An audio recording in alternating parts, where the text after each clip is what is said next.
Carmen y yo recibimos esta noche al señor Wilson Gómez, presidente del Instituto Duartiano Dominicano, que se ha referido a un hecho este miércoles en el que estuvo involucrado el congresista estadounidense Adriano Espaillat, Carmen, utilizando supuestamente una bandera haitiana en un acto de reconocimiento dirigido a representantes de la diáspora dominicana. Ante esta situación, nuestro invitado, que por cierto ocurrió el pasado sábado, el señor Gómez desmintió que la bandera mostrada por el legislador en el evento realizado la pasada semana en el Capitolio de Estados Unidos fuese la utilizada por Juan Pablo Duarte junto a un grupo de los trinitarios antes de la independencia del país en el 1844.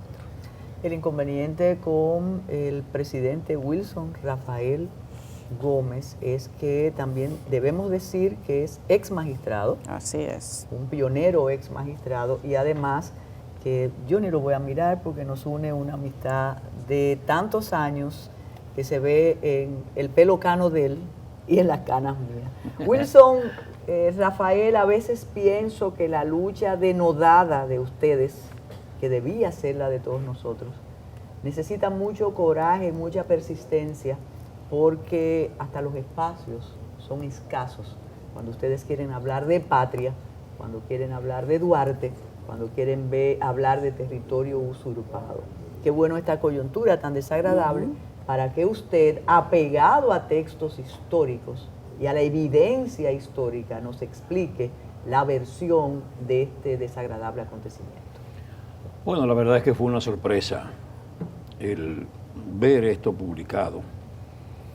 Y nos sorprendió más porque hay una persona que se identificaba como presidente del Instituto Duartiano, filial de Nueva York.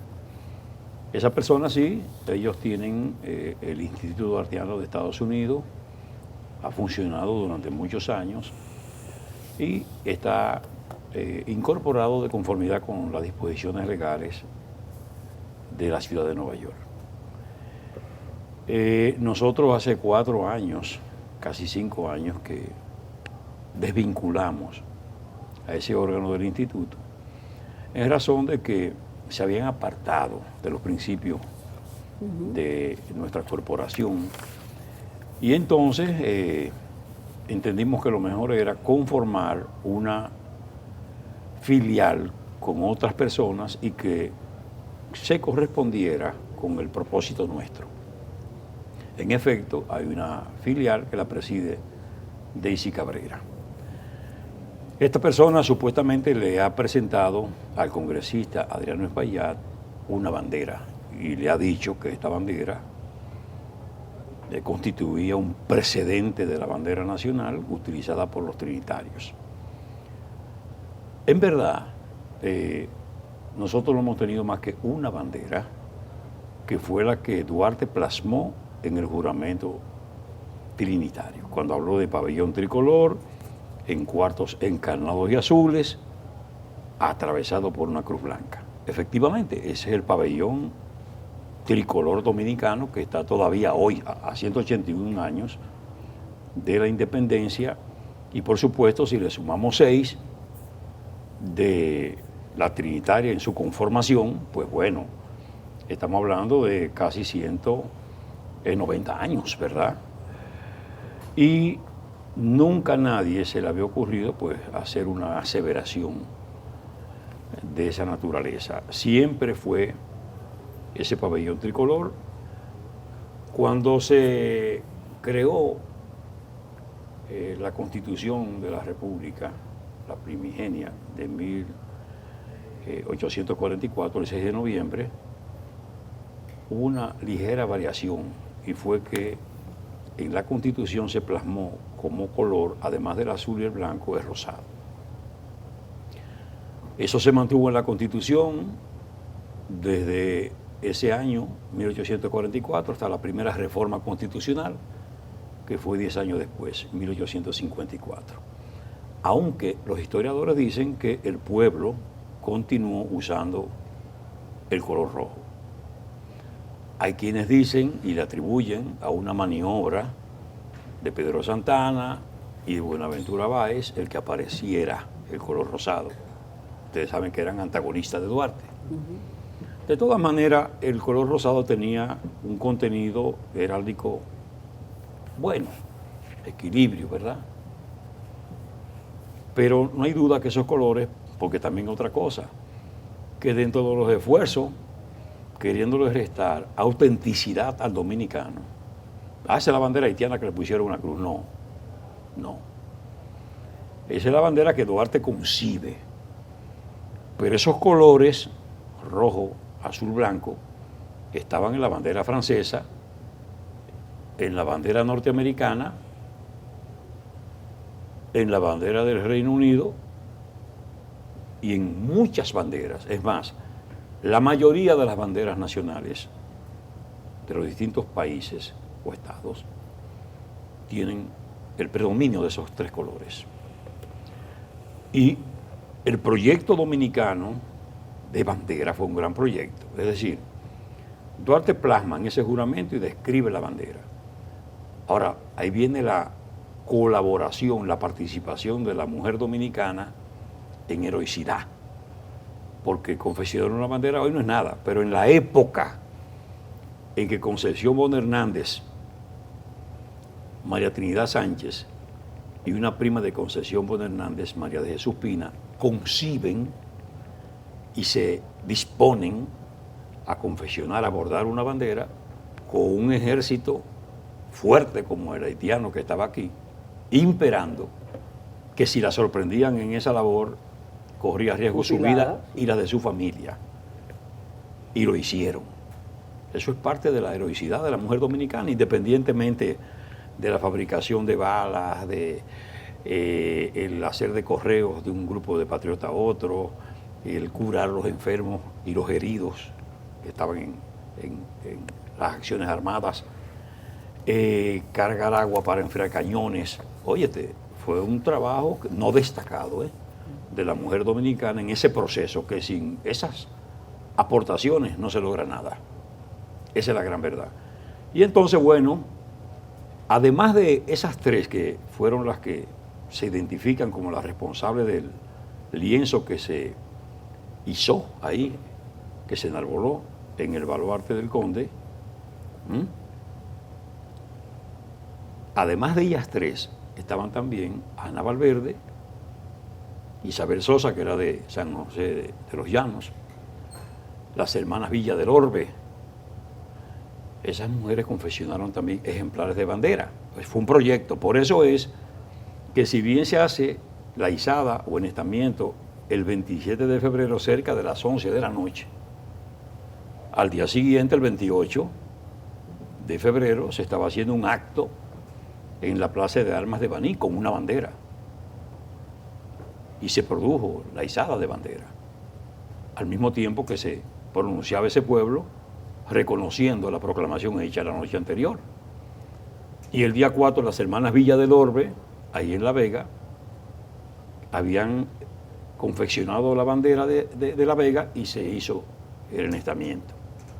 El día 6, en San Francisco de Macorís, en Santiago, bueno, el país completo fue colmado por la bandera nacional. Por eso no hay duda de que esa bandera ha sido la bandera única que ha tenido la República Dominicana. Presidente, llama la atención, y usted sabe que con las noticias falsas y lo inmediato, que convertimos una verdad en mentira, una mentira en verdad, que usted explica que esa persona pertenecía a una especie de filial del Instituto Duartiano.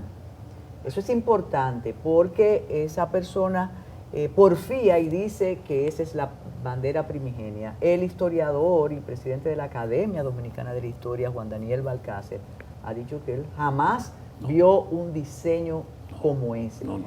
Pero también llama la atención cómo se ha querido minimizar el problema refiriéndose a las virtudes del señor Adriano Espaillá y demás, y torciendo el asunto de la bandera. ¿Qué información desde allá lograron ustedes? ¿Por qué se hizo eso? O si esa persona está convencida del error. Eso puede ser otro detalle, ¿no? Uh-huh. Si lo agarraron en su buena fe. Exacto. Sí, bueno, la verdad es que esta persona a la que yo me refiero, que creo que su nombre es Adalberto, es miembro de, como le he dicho, de una entidad que está incorporada de conformidad con la ley neoyorquina, que se denomina Instituto Duartiano de los Estados Unidos. Allá, no tiene nada Allá. que Nada ver con que el ver con Instituto el de Duartiano de aquí. Por muchos años, sin embargo, ese instituto hizo una especie de corresponsalía y el instituto lo asimilaba como una especie de filial. ¿Mm? Como pasa con otros países donde sí tenemos filiales que responden a los lineamientos del instituto. ¿Qué pasa? Que ellos se apartaron de esos lineamientos porque la tribuna se la prestaban a figuras políticas dominicanas que iban allí, hacían una cena, compraban todas las boletas, un negocio. Y nosotros dijimos, esa tribuna está reservada a gente que va a hablar de la patria, que puede tener simpatía o identificación política, no importa, pero lo que se expone alrededor de una filial es cuestión de patria. Vinieron aquí, en cierto modo lo amonestamos, parecía que se iban a arrepentir y a corregir, no lo hicieron, entonces nosotros lo desvinculamos y formamos una filial que, como les he dicho, tiene la presidencia de Daisy Cabrera, allá. ¿Qué se quiso? Bueno, es inexplicable porque yo, por lo que he visto en las redes, veo que fue como un arrebato de entusiasmo que se sacó esa bandera, que yo he dicho, si bien es cierto que no es la bandera haitiana como tal, en la disposición de los colores, el azul, el rojo, evidentemente que identifica la bandera haitiana. De la fusión, de la nueva Dominica. Y aparecen 10 estrellas y una cruz muy tenue. Buscando y buscando, aparecen las redes que uno no acredita porque ahora uno no sabe. Se dice que como que esa bandera identifica a un capítulo real de Holanda, ¿verdad? Bueno, nosotros lo que sí decimos es que no es la bandera dominicana, porque los haitianos muy tempranamente segregaron, sacaron el color blanco de la bandera. Esa fue una cosa de Dessalines. Él y lo explicó y dijo, nosotros sacamos el color porque todos los males que han llovido sobre Haití es responsabilidad de los blancos. Y fue así que se sacó ese color que venía de Francia, ciertamente el de ellos, por lo que significaba Francia para Haití. Y entonces, bueno, ellos configuraron su bandera.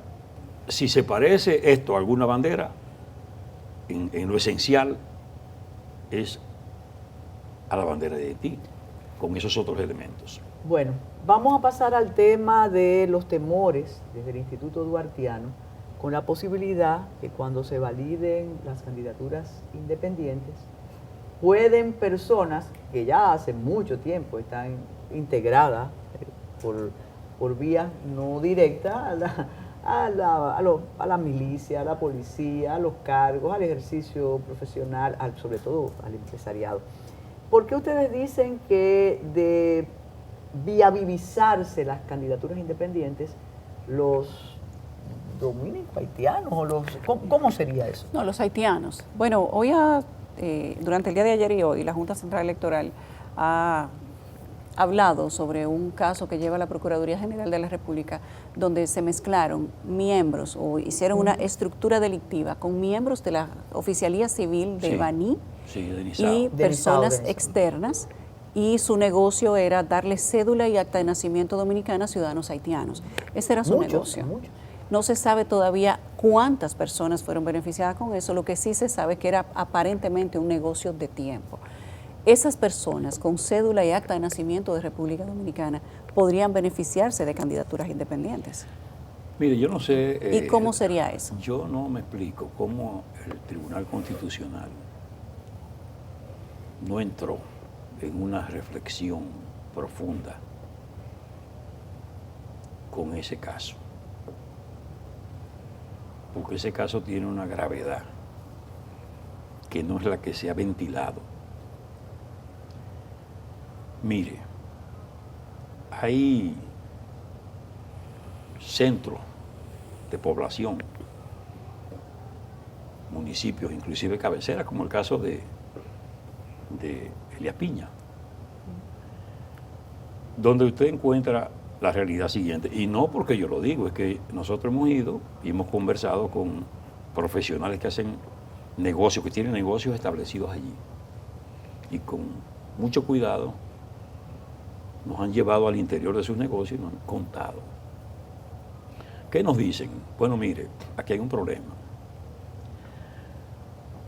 Aquí podemos decir que hay un 50% y un 50% en la población que está ahí, dominicana y haitiana.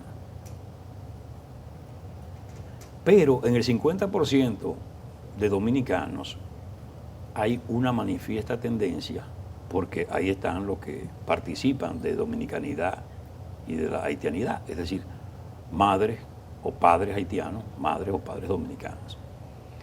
Y esos que tienen esa condición tienen la tendencia a irse por lo que ellos entienden que es la parte débil. Y ellos entienden que la parte débil son los haitianos.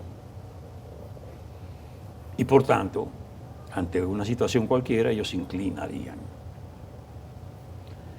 Cuando uno va a las escuelas, inclusive no necesariamente de poblado fronterizo, ni semifronterizo, San José de los Llanos, San Pedro de Macorís, que no está ni siquiera en la zona turística del este.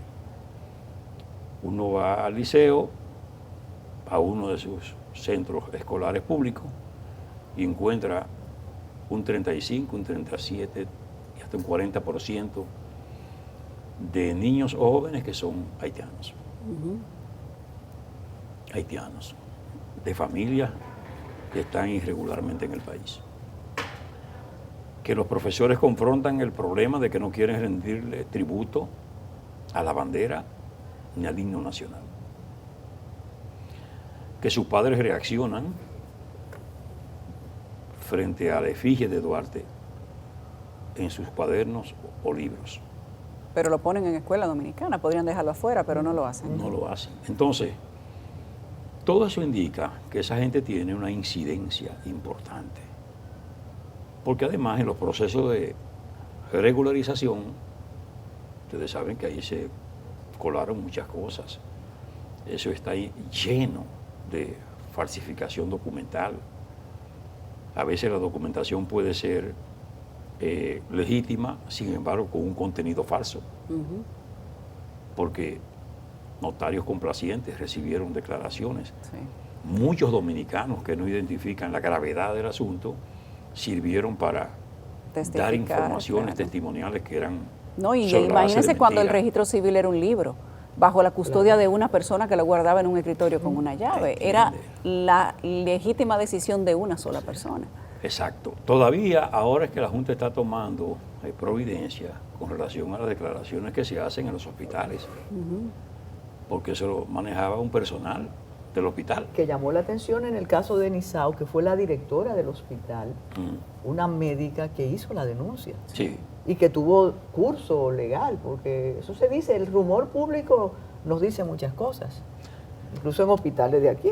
Sí, sí. Sí, mire, de verdad que eso que ha ocurrido en Nizao, que a la gente puede parecerle como un caso único, pero que tenemos el derecho a pensar que eso puede estar ocurriendo, porque no es de ahora que se hacen cosas en las juntas electorales, sobre todo esas juntas que se corresponden a municipios apartados.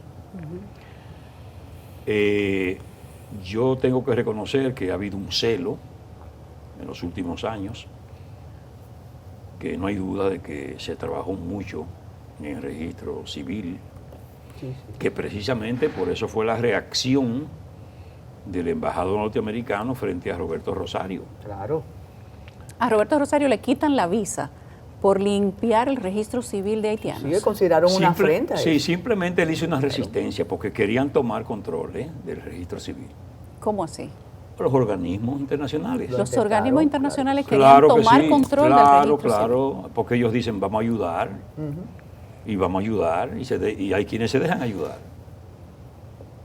¿Entiendes? Es decir, señores, donde uno menos piensa, la razón de resistencia para hacer cosas obedece a esa presencia, a esa política muy marcada de esos organismos en contra del interés nacional. Por ejemplo, ¿qué puede explicar que a 15 años de la Constitución versión 2010,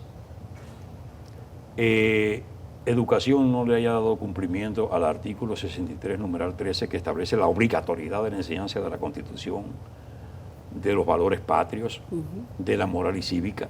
De que le quiten el escudo a los documentos oficiales también, que lo había llevado durante mucho tiempo. Pero todo eso se lo queremos preguntar tras la pausa y agregarle a los de los organismos oficiales esto de las ONG y estos mismos organismos que pagan medios de comunicación a través de terceros para que se hable de derechos de haitianos, de dar documentos a haitianos y de tergiversar la agenda nacional de República Dominicana. Y la reacción condigna que no aparece, al contrario, uno habla y sabe lo que le cae encima cuando toca estos temas. Sí. Vamos a hacer la pausa. Continuamos con el presidente del Instituto Duartiano, ex magistrado Wilson Rafael Gómez Pérez, hablando de estos temas tan delicados y más en este momento. Usted decía, la coyuntura. Le decía que en este momento hay ruidos, los han habido siempre, respecto de la instrumentalización de la agenda nacional, de líderes de opinión, de medios de comunicación tradicionales o digitales, por parte de organismos internacionales que intentan imponer el tema de la agenda, de que los haitianos o los dominicanos o la gente son ciudadanos del mundo y no de un país, aquello de un mundo sin fronteras, de que la necesidad debe ser un motivo o un atenuante para que República Dominicana entregue documentos dominicanos a ciudadanos extranjeros que no han sido y no son dominicanos. Y violando la Constitución de los haitianos. Por supuesto, y la dominicana también. Exacto. Y cómo se saltan no solo la Constitución, sino las leyes de migración de aquí. Sí, mire, de verdad es que avanzó mucho el despropósito, ¿eh? Hubo momentos donde emitir una opinión, aunque fuera favorable en principio con respecto a Haití y a sus súbditos, eso producía una reacción inmediata y venían los epítetos: xenófobo, discriminador, partidario de un apartheid, racista. Bueno, en fin, hubo mucha gente que no emitió opinión por miedo a que les indicaran y les señalaran con estos calificativos. Se avanzó mucho en eso. Y realmente nosotros en el instituto nos planteamos eso como uno de los grandes problemas, el no poder abordar con entera libertad estos asuntos, porque inmediatamente había una reacción. Bueno, y eran personas que además parece que siempre son impolutas, que nadie les rebate nada, nadie le dice lo que usted está haciendo es ilegal, o lo que usted profesa va en contra de la Constitución. Apoyo de academias internacionales también. O sea, ¿qué ha pasado con eso? También. ¿Por qué no hay, digamos, que esa identificación por parte del Instituto Duartiano, de organismos que trabajen con la preservación de la ley migratoria y la Constitución para eso? Mire, la verdad es que es una constante. Nosotros vivimos haciendo los esfuerzos y a veces uno tiene que tomar como cuestión esencial lo que es la alternativa que nos queda, el supremo recurso de opinión pública. Porque usted conversa con la autoridad y la autoridad no reacciona. Este es un asunto que estaba muy bien dirigido y nadie estaba en disposición de jugársela, porque las influencias de esas grandes naciones, sobre todo Estados Unidos, es muy elevada. Entonces, esa gente se cuida. Pero nosotros decíamos, bueno, pero es que todos estos esfuerzos hay que hacerlo, pero hay que hacerlo vía opinión pública, recurso supremo en estos casos. Como hemos dicho, fíjese que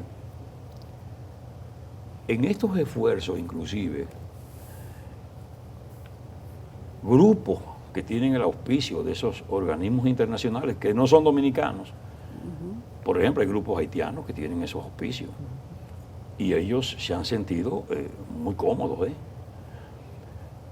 Hace poco nosotros denunciamos que conseguimos un documento que se había elaborado aquí, pero muy bien hecho, y que se puso en manos de entidades que están operando fuera del territorio nacional para que ejercieran presión desde fuera hacia adentro y que procuraban que todas las personas que habían sido asentadas en el libro de extranjería o libro rosado, se les otorgara la residencia permanente. Un paso importante para la consecución luego de la nacionalidad. Bueno, Es decir, están a ellos, un paso. Después sí, de tener la residencia permanente, es un asunto claro, de mero trámite y 10 claro, años de espera. claro. Ellos no improvisan y no cesan en ese esfuerzo. No, y estudian las leyes porque se saben los procesos. Claro, y avanzaron. Pero no quieren nada del otro lado, porque esos esfuerzos serían óptimos, relevantes, si fuera para identificar a la ciudadanía del otro lado. Exacto. A registrarla, dotarla de los documentos que necesita. Pero no es eso lo que se quiere. Señores, no es casual. Lo que está ocurriendo en Haití, en términos de gravedad, cuando existen organismos que su razón de existencia es precisamente aparecer, apoyar, acompañar, ayudar a esos países que caen en una situación de infortunio extremo, diría yo. Porque usted sabe lo que es un grupo de forajidos destruir un centro hospitalario con una población que tiene una precariedad extrema respecto de su salud. ¿Usted sabe lo que Bueno, significa? es que es un comportamiento tribal. Sí, pero espérese. Funcionan como tribu. Pero ellos saben lo que están haciendo. Que destruyen las cárceles. Sí, la cárcel, los Porque hospitales, apuestan a la anarquía los total. destacamentos. Se destruyen ahora hospitales ante situaciones de salud con esta destrucción de los pocos centros hospitalarios con que cuenta ese país. Estamos nosotros. ¿Cuál es eso. el destino? Que cruzan la frontera para recibir Esa servicios indiferencia de hospitalarios. esos organismos internacionales. Fíjese que vino este señor Rubio, ¿verdad? Este secretario con influencia, pero él no dijo nada concreto con respecto a Haití. Bueno, dijo que República Dominicana no puede cargar con Haití Sí. y que haga valer su ley migratoria y que cuenta con el apoyo pero de entonces, empujando para acá la situación. Porque en la medida en que eso se sigue agravando, descuidando, o el mar o tierra. A veces creemos que esos organismos internacionales no entienden la división de los dos países, no entienden las diferencias. Esa gente estudia muy bien todo. Se hacen que no lo entienden. Mira, esa gente estudia más que nosotros esa realidad insular. Ellos conocen perfectamente.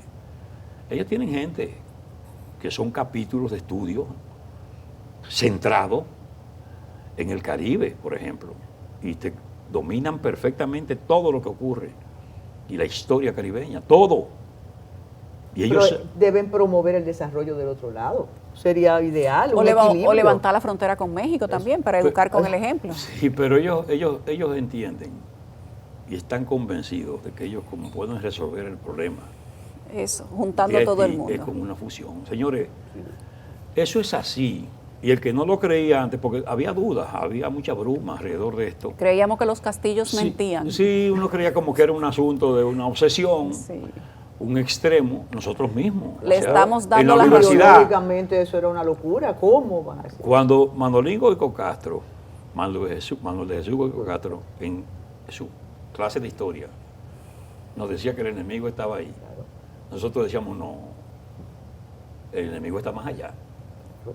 No, nunca creímos eso. Sin embargo, el tiempo, que es un juez inexorable, nos ha dicho que ciertamente el problema nuestro es Haití, la paz social dominicana. Y eso es lo que no entienden los empresarios nuestros, que yo no sé, ellos como que están viviendo en un marco de burbuja, yo diría, porque como que usted no se va a dar cuenta la peligrosidad que entraña para sus intereses, la amenaza. Porque, señores, nosotros estamos viviendo en buena medida de turismo también. Y el turismo descansa en la confianza. Pero es que es un mundo distópico. Ellos se sientan a la mesa con los industriales y los empresarios de la élite haitiana, pero sus empleados son los haitianos. Así. Más barato, entonces es un equilibrio Así maravilloso. y con estas Es un equilibrio terrible. manifestaciones, Exacto. y estas manifestaciones, porque fíjese que ciertamente es así. Uno ahora, esta modalidad que vemos en frontera, de empresas que tienen ahí un lobby, usted ingresa ahí, el lobby es de pocos metros en el lado dominicano, en el cuerpo se introducen en Haití. Y cuando usted está en el comedor, está en Juana Méndez. Claro. Entonces el beneficio doble, mano de obra haitiana barata y la exención impositiva porque estamos en frontera. Bueno, presidente, usted nos debe otra visita. Yo quiero tomarle 30 segundos a la producción Sí. y que el señor Wilson nos diga si tienen alguna opinión respecto de que el escudo dominicano se haya retirado de los documentos oficiales como se usó durante mucho tiempo. Sí, mire, es una preocupación nuestra. Siempre el escudo ha sido denominado como el gran sello de la nación. Y es lo que identifica al dominicano. A nosotros no nos puede identificar una cúpula. Y además es un uso indebido de fondos del Estado, pues yo veo que ponen en los edificios cosas que cuestan dinero con eso, que al final quien reemplace a las autoridades actuales van a tumbar eso. Entonces, ha habido un rejuego siempre con la cuestión de la simbología patriótica. En algunos casos ni siquiera está apareciendo el escudo en la bandera. Y También. entonces Y el color azul cambió. sí, caían en la situación de que, bueno, no tener el escudo al centro, entonces estamos hablando de la bandera nacional mercante, no de la bandera nacional de tierra firme, que tiene que tener el escudo. Lo establece la Constitución de la República. Y entonces esta es una práctica que de verdad yo no sé quién llevó. Eso le iba a preguntar, A que de las quién fue la autoridades idea. a eso. ¿De quién fue la idea de sacar el escudo de como sello oficial del Quizá país? de Mauricio, pero el presidente lo aceptó. Sí. Entonces eso es de las cosas que nos hace a nosotros dudar de que se piensan. Y yo le digo, nosotros hemos dicho permanentemente que la autoridad tiene que sentarse tranquilamente a plantearse el problema de Haití, a plantearse el problema de las escuelas. ¿Usted cree en las repatriaciones, en ese éxodo casi bíblico? Mire, yo creo que es necesario. Yo lo despedí, pero usted cambió Sí, las reglas, ¿no? Yo creo que es necesario porque hay que controlar esto. ¿Pero cree que en realidad se está Que sí haciendo? se está haciendo. Yo creo que debe hacerse.